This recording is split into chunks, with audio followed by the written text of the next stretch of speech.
దేశవ్యాప్తంగా సంచలనం సృష్టించిన కోల్కతా జూనియర్ డాక్టర్ అత్యాచారం కేసులో సీల్దా కోర్టు సంచలన తీర్పు ఇచ్చింది. దోషి సంజయ్ రాయ్కు జీవిత ఖైదు విధించింది.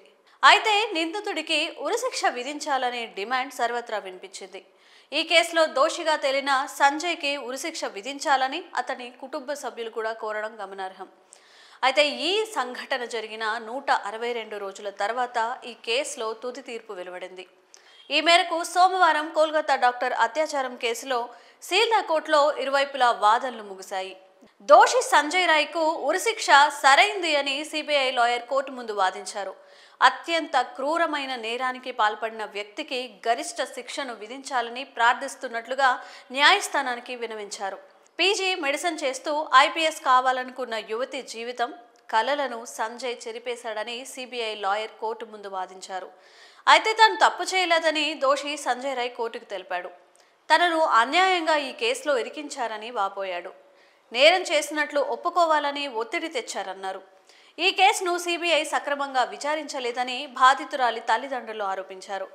తల్లిదండ్రులు మీడియాతో మాట్లాడుతూ ఈ కేసును సిబిఐ సక్రమంగా విచారించి ఉంటే గనుక మరికొంతమంది అరెస్ట్ అయి ఉండేవాళ్లని, దోషులుగా నిర్ధారించి ఉండేవాళ్లని పేర్కొన్నారు. 2024 ఆగస్టు 9న ఆర్జీకర్ మెడికల్ కళాశాలలో 31 ఏళ్ల ట్రైనీ డాక్టర్పై పోలీస్ వాలంటీర్గా పనిచేస్తున్న సంజయ్ రాయ్ అత్యాచారం చేసి ఆ తర్వాత హత్య చేసిన సంగతి అందరికీ తెలిసిందే. ఈ ఘటన జరిగిన అనంతరం దేశవ్యాప్తంగా నిరసనలు వెల్లువెత్తాయి.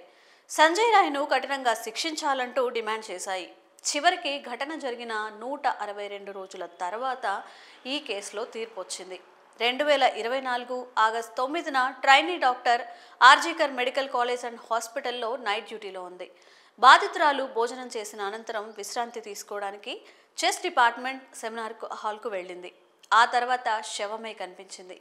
అత్యంత దారుణమైన స్థితిలో మృతదేహం ఉండడం అందరినీ కలిచివేసింది. విచారణ చేసిన పోలీసులు ఈ నేరానికి పాల్పడిన సంజయ్ రాయ్ అనే వ్యక్తిని అరెస్ట్ చేశారు. ఇప్పటికే ఈ కేసులో పలువురిని పోలీసులు విచారించారు. మరి దేశవ్యాప్తంగా ప్రకంపనలు సృష్టించిన ఈ కేసులో దోషిగా తేలిన సంజయ్కి కోర్టు జీవిత ఖైదు విధించడంలో మీ అభిప్రాయాల్ని కామెంట్స్ రూపంలో తెలియజేయండి.